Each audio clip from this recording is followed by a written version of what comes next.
Hello, and welcome to Lights, Cable, Action. I'm Maria Lemieux, the host of the show. Joining me today are the General Manager of SELCO, Mike Hale, and the Marketing Manager, Jackie Pratt. Thank you for coming on today. They're both very excited to talk about a new project at SELCO called the Community Solar Project. It's a long time in the making, and I don't want to wait any longer for you guys to not be able to talk about it. So I'm going to get started with Mike, and maybe just tell us why Cellco wanted to go into solar. Sure. Before I do that, I think, this show is being filmed on August 7th, which is a very hot day. It's close to probably 95 degrees today. Yesterday was similar weather, August 6th, and the solar was in full production yesterday, so that was saving us a significant amount of money for our ratepayers. But why do we go into that? That's a great question. I think the answer to that, Maria, is really threefold. Cellco has a long-standing, it's guided by a long-standing mission of providing the most reliable electricity or power supply to our residents and businesses at the best price. And so in the early onset of solar, as it became common across the state, we shied away from it because the cost of the panels were prohibitively expensive. As it took on more and more, the prices have come down, and it's gotten to the point where it fits well within our economic model, and we were able to build a project that met our mission statement of providing price at or below what our current cost of energy is in the wholesale markets. Another reason why we looked into solar is why we look into all types of energy, and we have a basket of goods that's very diversified from a power supply perspective. We have certainly a long-standing practice in the state of using fossil fuels. Oil and coal are being phased out, but we have still we're very dependent on natural gas. We have a significant amount of our portfolio that has natural gas. We're part owners of Seabrook. We have nuclear, but we also have hydro contracts, wind contracts, and now solar. And this is our second large-scale solar project. The first one was on Cherry Street on land owned by the Politos.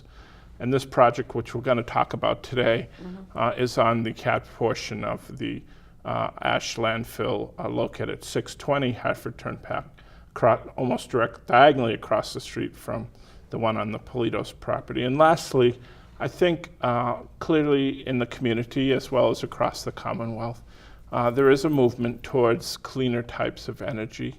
There is certainly a faction or a group of residents who would like to see more and more of the portfolio come from both wind, solar, and small hydro.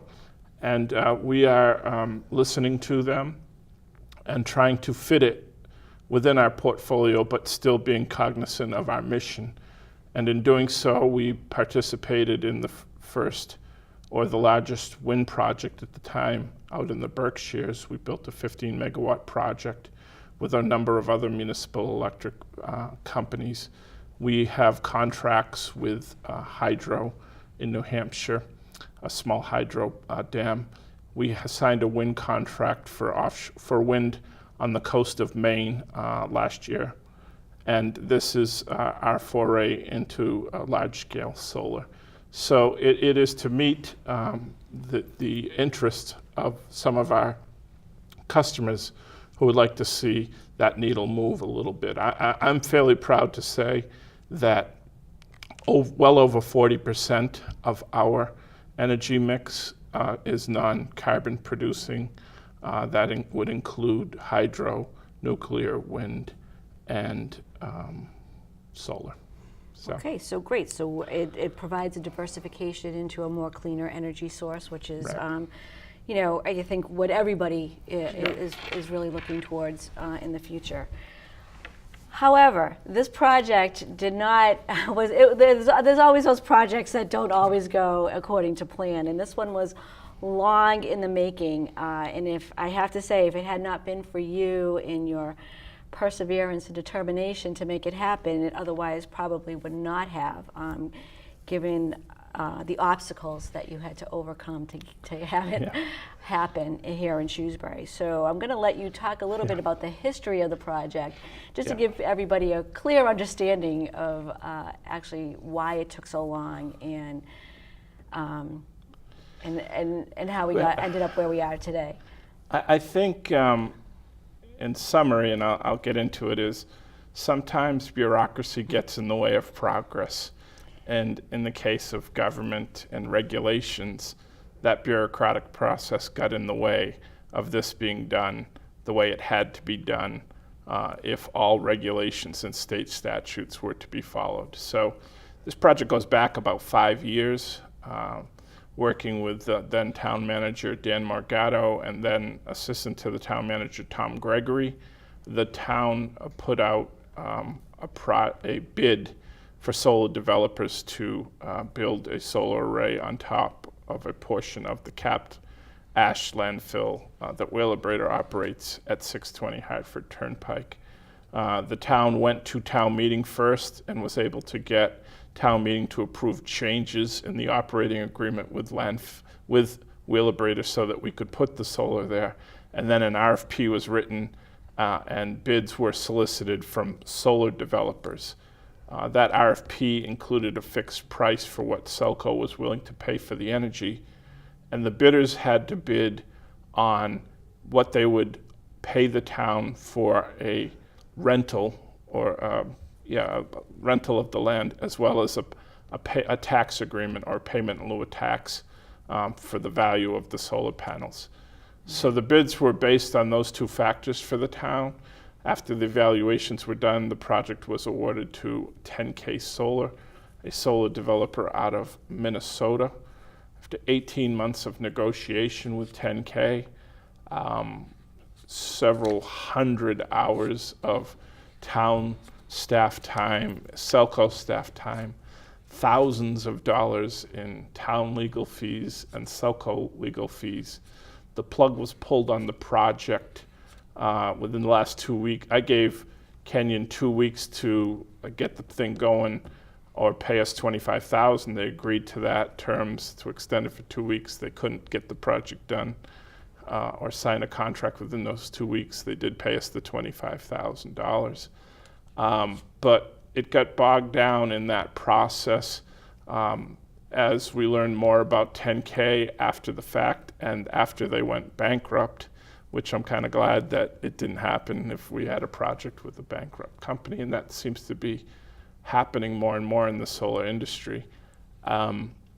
They had developed a specialized panel that had a greater output, but it was really designed for rooftop units, and they were proposing to use us as a beta site for a ground mount solar program, and the technology wasn't going to work.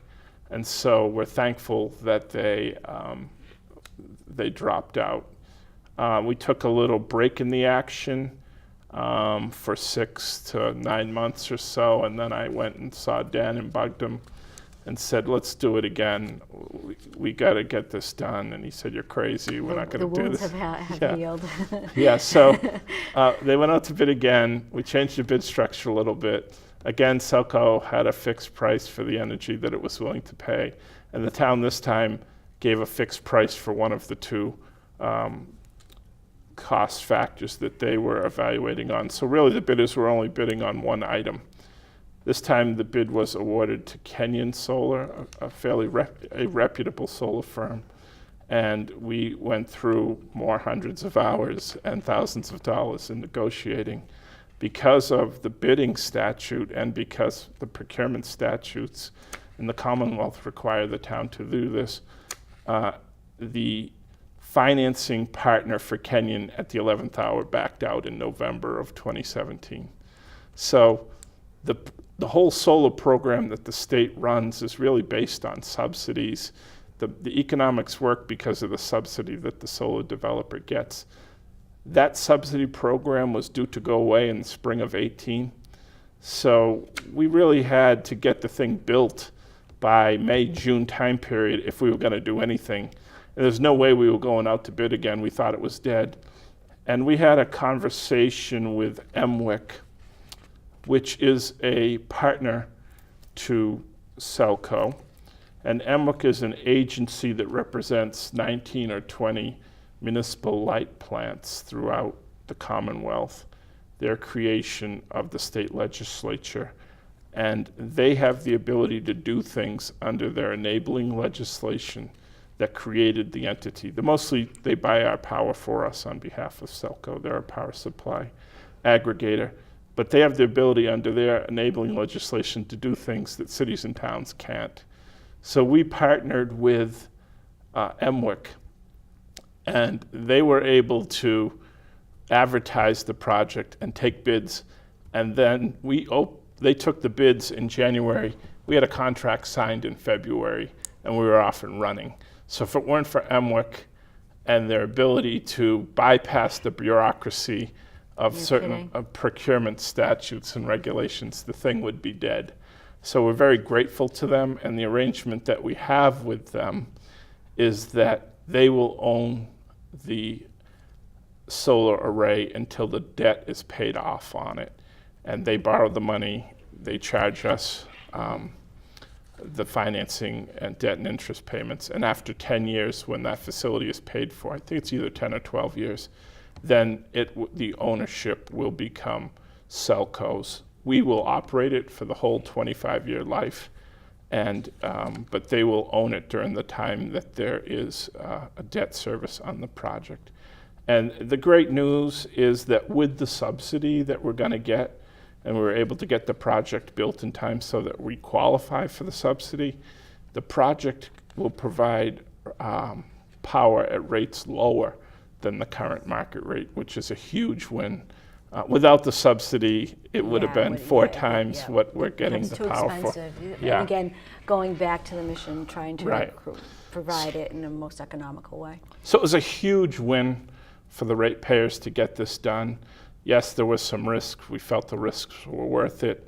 If we didn't get the subsidy, if we didn't get it built in time, and we still proceeded, it would have been 8 or 9 cent power versus the sub 3 cent power per kilowatt hour that we feel that this will cost over a 25-year period. So that's kind of it in a nutshell as to how it all. So you had kind of a stressful winter, didn't you? Because you had to get this the contract signed, and then also the project had to start and finish within a certain time frame. And at this point, like we were getting down to months. Well, right?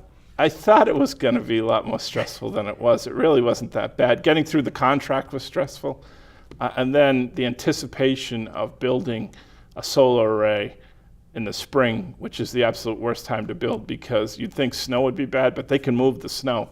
It's the mud that they can't work in. It's on the top of a hill. It was very muddy, but they got it done, and I attribute a lot of it to the quality of the contractor that we had do the work. They were an outstanding partner, very few change orders. They kept to the schedule. We had weekly meetings. And we also hired a retired former public health director from Shrewsbury, Bob Jakes, who worked for Wheeler Brader for the second half of his professional career and was very familiar with the site, having retired from there a few years ago, but he knew the lay of the land, and he was able to, and he was involved in the construction of all the cells that take the ash, so he knew all the soil conditions, and he was very helpful in satisfying all the stakeholders that were involved in the project, and that would be Wheeler Brader. They're still operating there. DEP, which has great concern over putting something on top of a landfill. He was able to assist us in working through those issues with DEP. The contractor, he was great with, and of course, the Cellco staff. So it all came together. So it's a great project, and also we have to give thanks to Kevin Looney, who went out and got some great drone footage for us that we're going to take a look at. The project started in April, right? So we begin our project in April, and so we're up there in April, and the footage that we have on the screen now, it shows just the bases. So each one of the solar panels is put on a concrete slab because you can't penetrate the earth of the capped landfill. So rather than have them put on, they have to be on an actual concrete slab. So this first footage shows how that all laid out on top of the site. The site is approximately 11.6 acres where the solar array is. The site's much larger than that overall, but the site that the solar array is on is 11.6 acres, and it represents 10,802 panels, which produce about 3.5 megawatts of power on a good sunny day at high noon. How many days are we getting this year? Yeah. So, and then as we progress through these shots that are on the screen, the next shot kind of takes you into mid-May, halfway through the construction this construction of the facility. And again, you'll start to see here on this screen the actual panels going up on top of each of the bases. The project with all of these panels that you're seeing on the screen will produce about 5 million kilowatt hours of energy per year. What does that all mean? Yeah, how many do we use in a year? So we Cellco typically uses between 280 million and 300 million kilowatt hours. So this 5 million from this project represents a very small portion of our overall power supply, about 1.6%, but it's still something. And what better use is there for that land other than it could be this or some type of passive recreation, walking trails or driving range or something like that for golfers. But this actually produces greater economic and benefit to the citizens. Well, the other thing to put this into perspective too is that you figure there's 10,800 panels and you're generating the 5 million kilowatts, but it's like, how many more would you need to satisfy the 200,000, you know? Like right, 200 million. Yeah, right? 300 million. So it would be more than the town, I think, to produce just all to give by everybody solar. some perspective of Right. like, you know, if you're thinking about like solar, like keeping things green, like that's Yeah. a lot. It's a lot. And this is a large scale project, so you Okay. can, to do it for the whole, to have the whole town solar. The other thing with solar is that it's kind of hard to believe, but solar only produces energy 14 to on a high end 17% of the hours in a year. It doesn't produce, before sunup, and it doesn't produce after sundown, and it doesn't produce when the panels are covered with ice in the dead of winter. Yeah. So it's really only 14 to 70% of the total hours in a year that you're actually getting production out of solar. That's amazing. So, now wind is about double that. So wind has a higher production capacity, but the cost is more expensive too. So it all weighs out. The third video that we're going to put up on the screen really is from the date we had the ribbon cutting on June 29th, and it actually shows what the array looks like upon completion of all 10,800 panels being put in place. I think it's worth noting, what will this do? What does this have the potential to do? Well, it really has the potential to provide enough energy. If we use the entire solar farm, it would provide enough energy to provide electricity, the electrical needs for 400 to 450 average size homes in Shrewsbury. So it is fairly substantial. And when you couple that with the project across the street, which is a little bit smaller than this one, but very similar in size, okay. That will provide another 300 to 350 homes. So we have the potential to power up to 800 of our homes in Shrewsbury from these two solar arrays in town, which is pretty substantial. The other thing that we're exploring and have committed to is reserving 1 million kilowatt hours out of the 5 million total for the proposed Beal School project, which is in the planning process and will be taken to town meeting later this fall. And there are certain points that are scored by school building officials on LEED certified buildings, and so this may assist them if we can use that, say that their energy needs are met solely by solar from this array. And so we're reserving 1 million kilowatt hours for that project should the voters of the community pass that project this coming fall. So I think that's a pretty big win for the town as well. It will potentially reduce the cost in the future for that school. And they might need that. Yeah, and I think the last important part to talk about is that this will be Cellco's first community solar initiative, and that Jackie's here really to talk about the community solar project that we put together. Yep. And this is the perfect time to discuss it because we just launched it quietly on the website, and we will be promoting it through the newsletter in August, the Farmers Market, Today's Show, and other means and methods. And we are well, I'm going to let Jackie talk. Why don't we let Jackie? Yeah. Sure. Why I'm don't not you tell taking us that. about the what the community solar project is? Sure. So as Mike said, the solar project that we just did in the landfill should produce about 5 million kilowatt hours a year. Over the course of its 25-year life, sometimes that gets down to around 4 million. So to be on the safe side, we want to make sure that we have enough energy in our programs to meet the needs of what we're trying to do here with what the panels are producing. So we've, as he said, set aside 1 million kilowatt hours a year to go towards the Beal School if that helps them with their funding projects, yep. Right? Process. So we're taking 3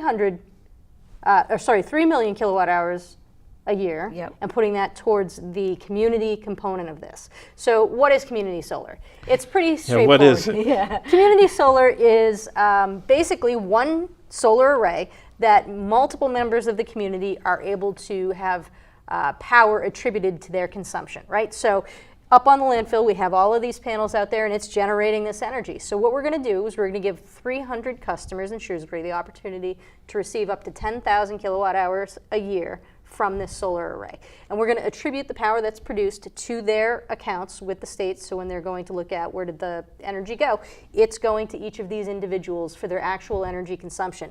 Why is it capped at 10,000? So it's capped at 10,000 kilowatt hours a year because 300 times 10,000 equals our 3 million that we have allotted for it. And again, in some of the early years when the panels are really churning out energy, we might actually produce more like 5 million kilowatt hours a year. Any additional solar that's generated from this project that doesn't go to the community component or the Beal School component, that just becomes a regular part of Cellco's energy mix, and every customer in the town of Shrewsbury gets some of that. So even if you don't get to participate specifically in the community solar project, everybody's going to be getting some of this solar energy. It's a fairly negligible amount, but whatever excess there is from the program does go to our general power mix. And the average customer uses about 9,000, so this is slightly higher than the average. You pegged it at slightly higher than the average customer, and that's how we Correct. We want to make sure that for the average customer that's participating, and some will use less than that, and some will hit their 10,000 cap, but for the average customer that's participating at 750 kilowatt hours a month, that's the average consumption, they should be able to get 100% of their power annually from this project. So and how's this going to work? So the way it works is we've opened it up on our website. We posted to Facebook. It's in the August newsletters. You can go in and you can register at celco.shrewsburyma.gov/community-solar, and you just fill out the form. We're going to take applications through September 15th, and then after application process is closed, we're going to randomly select 300 participants that'll automatically be enrolled in the program. We're also going to select an additional 25 applicants who will be on a wait list.